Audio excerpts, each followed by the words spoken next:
चालू केलाय त्याचं नाव आहे पॉलिनॉमियल्स. काय नाव आहे? पॉलिनॉमियल्सला मराठीमध्ये बहुपदी असे म्हणतात. बरोबर ना? मराठीमध्ये काय म्हणतो आपण? बहुपदी. आणि लक्षात ठेवा पॉलीचा अर्थ मेनी टर्म्स. पॉलीचा अर्थ काय होतो? म्हणजे एकापेक्षा जास्त पदे ज्या याच्यामध्ये येतात त्याला काय म्हणतो आपण? पॉलिनॉमियल्स. बरोबर ना? पॉलिनॉमियल्स मध्ये एकापेक्षा जास्त टर्म्स असतात.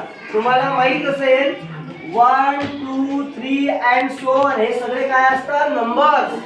हे सगळे काय असतात? नंबर्सलाच मॅथमॅटिक्स मध्ये आपण काय म्हणतो? Constant term. कोणत्या टर्म असतात? टर्म, स्थिर पदे. बरोबर ना? आणि जे x y z हे जे असतात याला काय म्हणतो आपण? चल.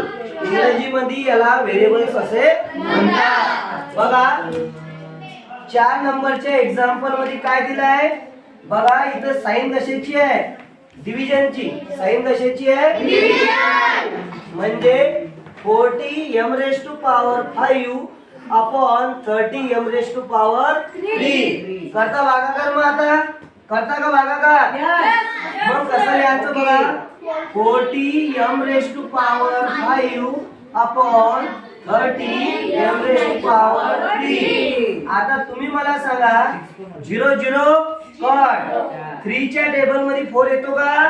नाही. म्हणून ते टर्म कशी असणार? As it is. कशी असणार? As it is. पण m raised to power 5 upon m cube याचं जर आन्सर काढायचं असेल आपल्याला तर कोणतं काय वापरावं लागेल? मॅथमॅटिक्सची टर्म इंडेक्स फॉर्म्युला. कोणता फॉर्म्युला? Index formula. बघा m raised to power 5 upon m raised to power 3 is equal to बघा इथं चिन्ह कशाचं आहे? भागाकाराचं आहे ना. मग m raised to power 3 जर वरती गेले तर काय होणार? m raised to power 5 into m raised to power -3.